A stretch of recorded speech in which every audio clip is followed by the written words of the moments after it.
Və digər qonağımız isə Bestom Az şirkətinin rəhbəri, təbii ki, Bestom Daşınmaz Əmlak şirkəti artıq neçə ildir bazarda öz uğurlu fəaliyyətini davam etdirir və bizim dəyərli dostlarımızdandır. Sunay Əsədov bizimlə bərabərdir, şirkətin rəhbəri. Sunay bəy, siz də xoş gəlmişsiniz. Xoş gördük, yaxşı müəllim, xoş gördük dəyərli izləyicilər.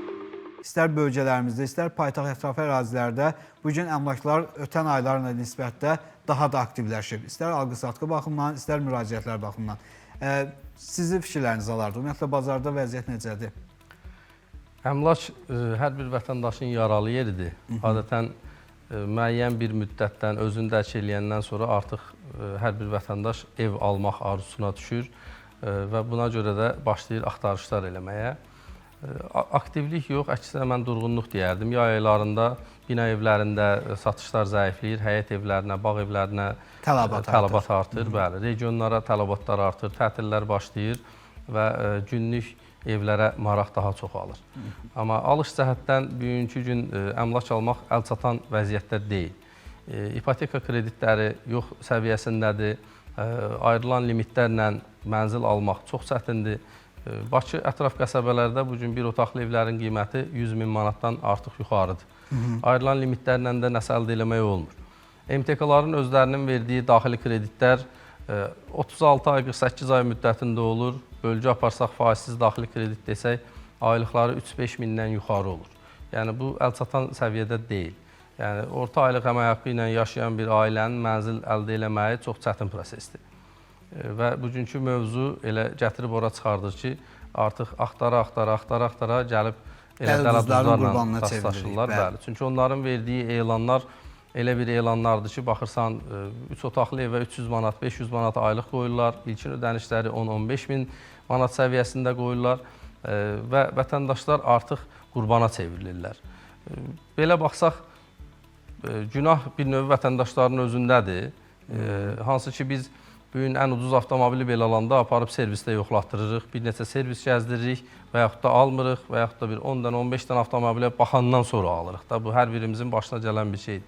Amma 100-150 min dəyərində bir mənzil alır, bunun üçün yola çıxır, yanında heç bir peşəkar yoxdur, yanında heç bir hüquqşünas deyək, vəkil deyək, hansısa bir peşəkar əmlakçı yoxdur və o elanlara aldanaraq yaxınlaşır, əlində olan, yığdığı, toparladığı 10-15 min məbləği aparır, verir.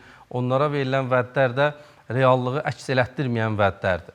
Hansı ki, bizim müştərilər olub ki, biz həmin o daşqın əmlak dediyimizdən müraciətlər eləyiblər, vəd verilib ki, artıq 3 aydan sonra... Şikayətlə bağlı müraciətlər olur mu? Xeyr, sadəcə bizə müraciət ediblər ki, ev alıram, 100 min məbləğim var əlimdə, yəni mənim artıq 3 ayım tamam olub, mənə vəd verilib, ev növbəsindəyəm, mənim vaxtımdır. Biz həmin müştərini geri çevirmişik, göndərmişik, gedib pulunu alıb, qayıdıb gəlib, biz ona fərqli bir mənzil satmışıq. Əsas o da pul ala biliblər onlardan. Bəli, bir neçə müştərini mən yönləndirmişəm, indi onlar bizi izləyir, təsdiqləyə də bilərlər. Bir neçə müştəriyə də biz nə qədər çalışsaq da izah eləyək ki, düzgün yolda deyilsiniz, biz qınaq obyektinə çevrilmişik ki, siz özünüz öz əlinizdə olanı satmaq istəyirsiniz. Ona görə də fakt bu reallıqdır, bunlar veriblər, sosial şəbəkədə reklamları var, TikTokerdə reklam eləyiblər, onlar bir neçə şəxsə mənzil veriblər.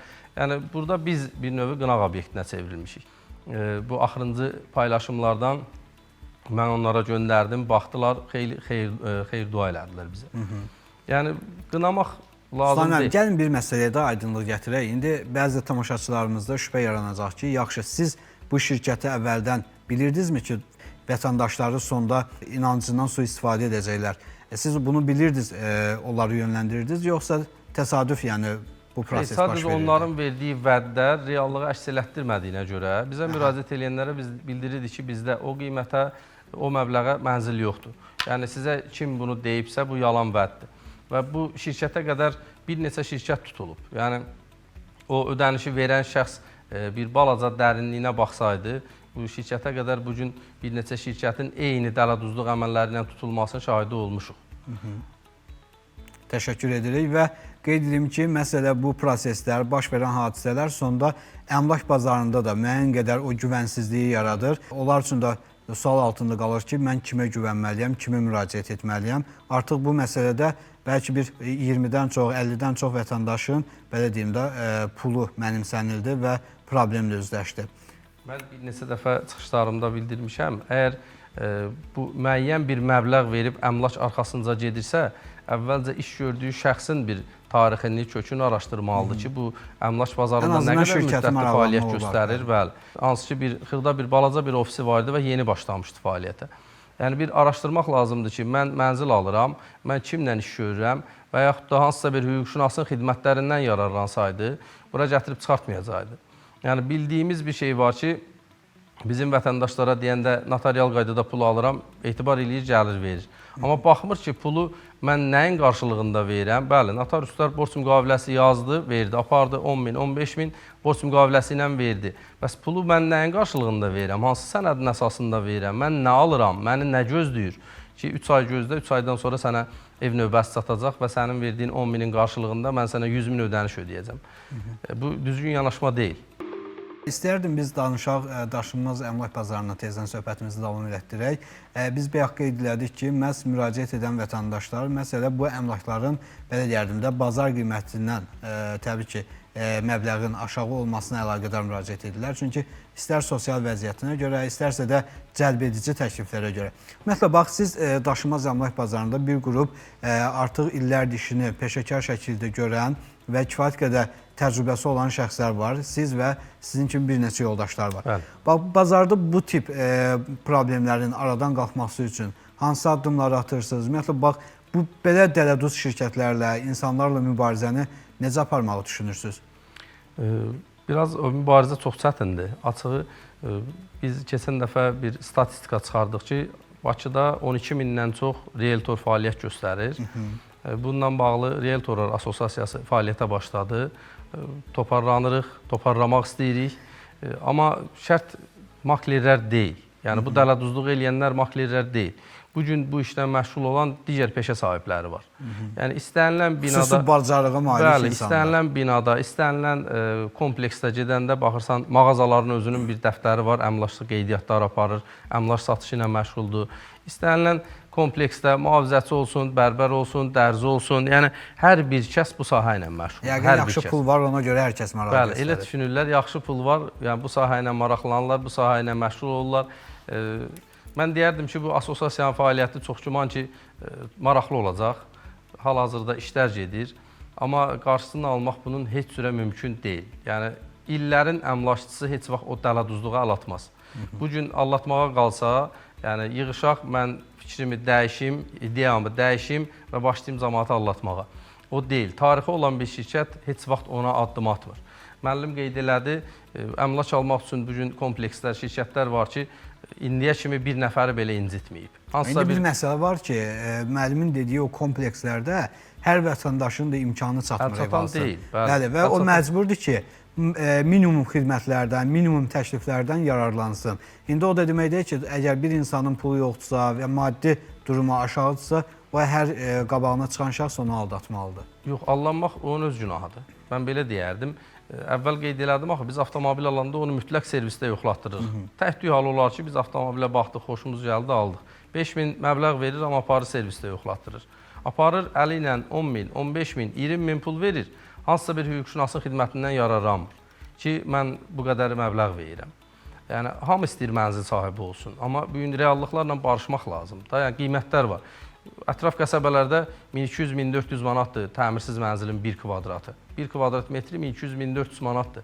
Torpaq tapılmır. Torpaqların qiyməti artıq 5000-ə torpaq görəndə sevinirik ki, sotu 5000-ə torpaq var. Yəni, qiymətlər o dərəcədə bahalaşıb. Yəni, bu qiymətin bahalaşmağı hansısa bir yalan vədlərə, yalan elanlara getmək demək deyil. Yəni, mütləq qaydada hamı hər şeyi biləcək deyə bir şey də yoxdur. Hamı hər şeyi bilməlidir deyə bir tələb də yoxdur. İndi bir məsələ var. Bax, qiymətlərin artmasına bağlı fikirlərinizi bildirdiniz. Bu qiymət artımı təbii bir qiymət artımıdır, yoxsa sadəcə bu da elə bazarda olan bir qrup şəxslərin yaratdığı süni qiymət artımıdır? Yox, süni qiymət artımı, o bir sözdür, dillərdə gəzir, süni qiymət artımı. Süni heç nə yoxdur. Əgər bugün bir kompleks bina tikmək istəyirsə, torpaq sahəsi tapa bilmir. Bəli, tələbat böyükdür. Şəhərin mərkəzi artıq dolub, kənar ərazilərdə, Saray qəsəbəsində o qədər komplekslər tikildi. Özü görürsünüz ki, satışları necə gedir. Hövsanda olsun, ətraf Lökbatanda olsun, yəni ətraf qəsəbələrdə. Bugün şəhərin genişlənməsi gedir. Artıq kənar ərazilərə daha çox maraq var. Çünki mərkəzdə bina tikmək üçün artıq torpaq yoxdur. Yəni torpaq da alınırsa burada rəqəm gedir milyonlarla. Yəni o torpaq alınır və ümumi kvadrat metrə bölünəndə baxırsan ki, ortada hələ bina yoxdur, artıq 1000-1500 manat gedib.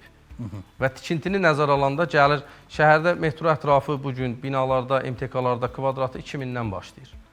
Yəni 50 kvadratlıq bir ev alsaq 100.000 təkcə bunun təmirsiz qiymətidir. Əziz tamaşaçılarımız, proqramımıza davam edirik. Sunay bəy, təşəkkür edirəm ətraflı məlumata görə. Daşınmaz əmlak bazarında, tikinti sahəsində təbii ki, kiçik bir araşdırma aparmağınız vacibdir. Çünki ən sürətli inkişaf edən sahələrdən biridir. Həm daşınmaz əmlak bazarı, həm də inşaat sahəsi. Ona görə də burada hər istədiyin adama rast gələ bilərsən. Ona görə də kiminsə qurbanına çevrilmək istəmirsinizsə, istər dırnaqarası ustaların, istər dırnaqarası əmlakçıların, çünki marketdə işləyən satıcı da əmlak işinə məşğuldur, nə bilim, taksi sürücüsü də əmlak işinə məşğuldur. Yəni kimsə əgər ev alqı-satqısı ilə məşğuldursa, o əmlakçı sayılmır. Hər işin öz mütəxəssisi var, öz peşəkarı var. Sunay bəy, artıq proqramımızın sonudur. Mən istərdim son olaraq tövsiyələrinizi alaq, son yekun olaraq fikirlərinizi bildirəsiniz. Daha sonra Vamiq müəllim də kiçik bir fikrini alacağıq.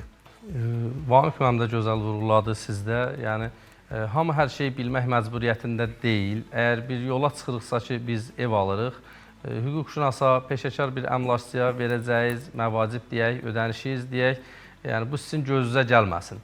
Nəticədə hansısa bir hüquqşünasın və ya əmlakçının xidmətindən yararlansaz, bu səviyyəyə gəlib çatmaz, bu dərəcədə aldanmarsınız. Yəni əmlak sahəsində dələduzlar çoxdur və bizim cəmaatda, el arasında deyək, artıq maklerlərə inam itib ki, maklerlər dələduz olurlar. Xeyr, bu elə deyil. Yəni özünə hörmət eləyən peşəkar bir əmlakçı heç vaxt dələduzluqla məşğul olmur. Onunla məşğul olanlar sıradan insanlardır, sıradan bir şəxslərdir və siz də mən deyərdim ki, aldanmamaq üçün mütləq qaydada bir peşəkara müraciət eləyin, araşdırmalar aparın. Bugün sosial şəbəkələrdə nə axtarsanız tapmaq olur. Əl çatmayan bir devr deyil ki, 15-20 il bundan qabaq kimsə rayondan gəlib Bakıda ev almaq istəyəndə zəng eləyirdi qonşusuna, qohumuna, gedib o yaxınlıqdan ev alırdı. Amma bugün hardan istəsəniz ev ala bilərsiniz. Sadəcə, yenə deyirəm, siz hər şeyi bilmək məcburiyyətində deyilsiniz. Mütləq qaydada bir peşəkara müraciət eləyin və yanınızda bir peşəkar olsun. O zaman aldanmayasınız. Çox sağ olun.